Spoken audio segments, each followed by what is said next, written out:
My folks, I tell you, I'm really excited about our guest for this evening. David Love was born on the west coast of British Columbia.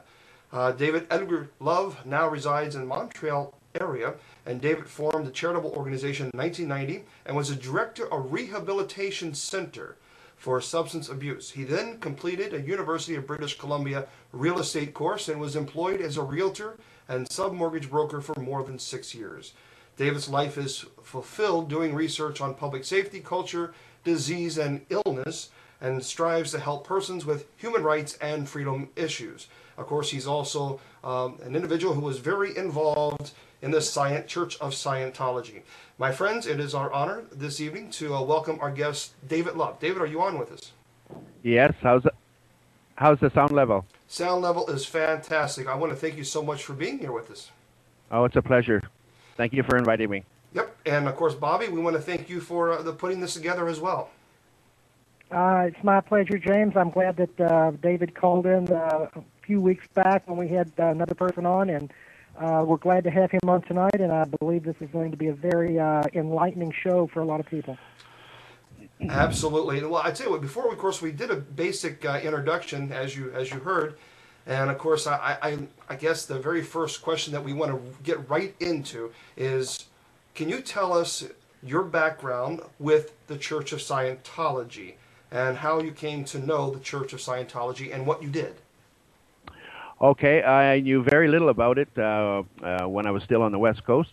A family member was at Narconon Trois-Rivières, and I had gone through a drug detox in Vancouver, and I phoned my family member and decided to go there for the Narconon program, not knowing that it was Scientology. Even then, I didn't know that much about Scientology. So I flew out there, and I spent 5 months in the Narconon program. Then I was recruited onto staff, and I worked for them for 6 months. And of course, you're talking about, when you say the Narconon, I guess... Well, the Narconon is Scientology. Okay. Every aspect, program, course, book is written by L. Ron Hubbard, the creator, designer of Scientology. Every text in every book there can be compared to Scientology books verbatim. All right, very good. All right, and so of course that's how you came to get involved with Scientology and how your very intimate knowledge of Scientology began. I know a fair bit about Scientology, especially now. Not near as much as some people do, but I do know their tentacles, how they go out around into the the public and grasp what they can. Okay. Now, Bobby, I know that you have a question for our guests to start out, and let's get going. Yeah, David, this is Bob Zoeller. I'm in Louisville, Kentucky. Let me ask you a quick question. Is Scientology, would you consider it a legitimate religion, or is it a dangerous cult, or is it somewhere in between?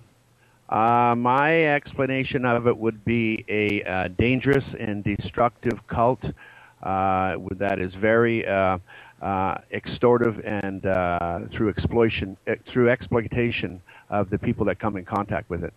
Wow, that's a big statement. So what you're saying is you believe from your experience that Scientology is a very dangerous cult. Absolutely, with no question. Okay, David, why is it, and James and I we know very little, I guess, overall about Scientology. We know what we see on television and maybe what we read in the newspapers. We have no idea about the internal workings of it, I'm sure like you do to some degree.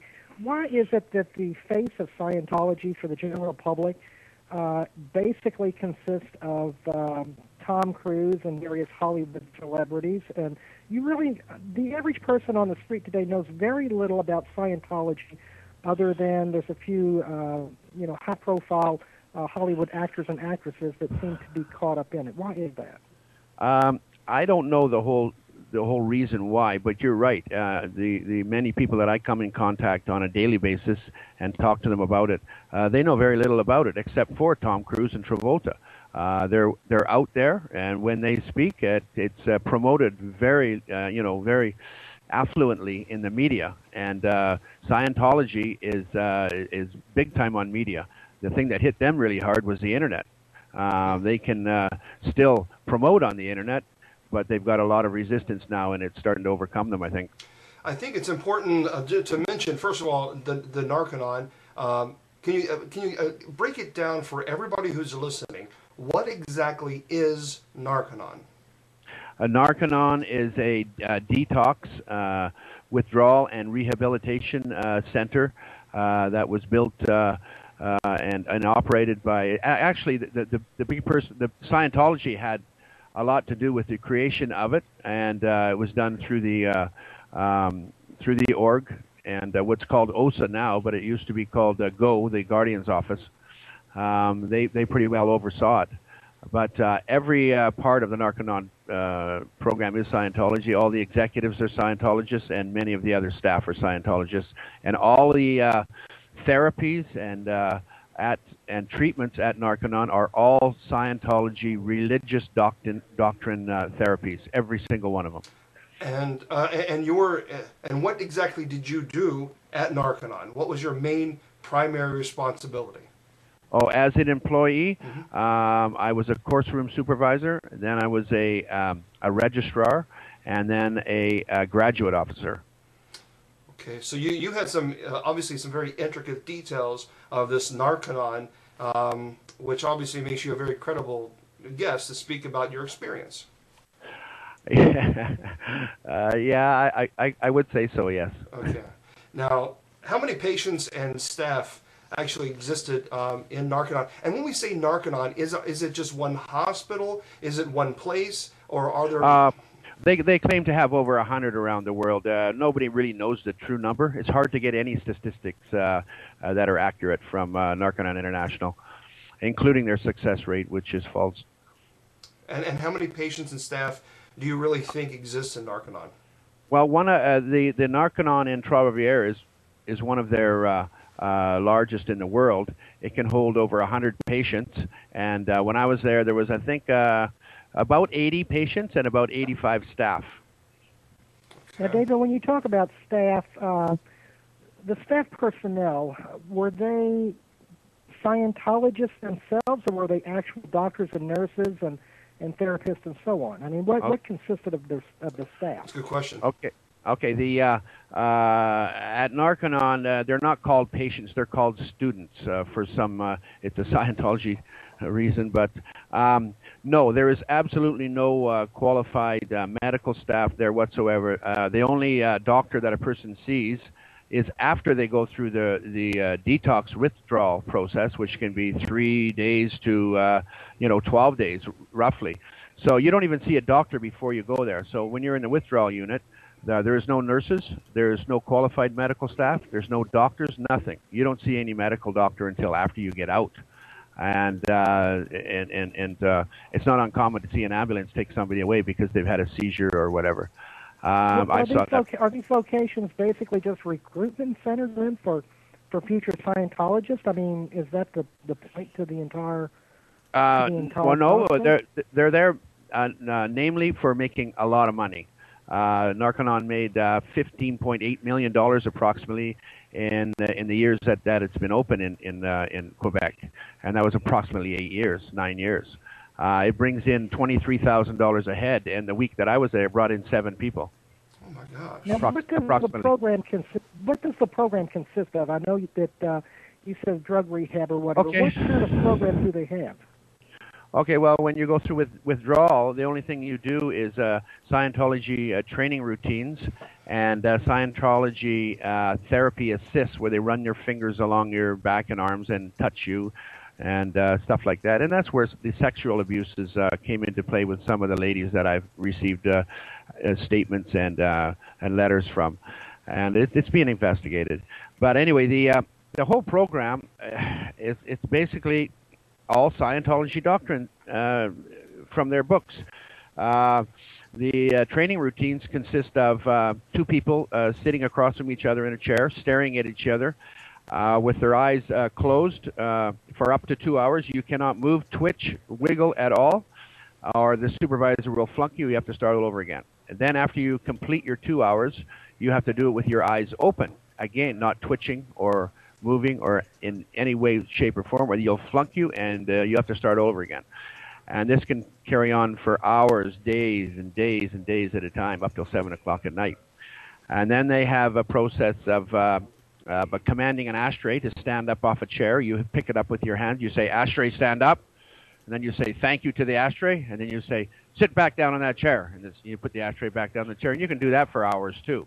Then the next process is you have to sit absolutely still in a chair with your eyes open, and the person across from you will throw insults like your mother is a prostitute, your father was a rapist, you don't know who your dad. It just goes on and on, even to the point of unzipping your. And you can't move. If you move, you have to start all over again. And it's called bull baiting. It's very, very intrusive, demeaning, and exploitive. It's horrible. It's awful. I've seen people on the floor actually fighting because of the insults. And then you go on to a process called objectives, which is objectives Scientology objectives auditing. It's auditing processes are in Scientology, and that usually takes about a month. And basically, you have somebody commanding you to. You'll have a wall that's about 8 feet apart, and you'll have somebody commanding you. They'll say, "You look at that wall," and you look at the wall. They say, "Thank you." Then they say, "You walk over to that wall." You walk over to that wall. They say, "Thank you." Then they say, "Touch that wall." You touch that wall. They say, "Thank you." Then they say, "Turn around."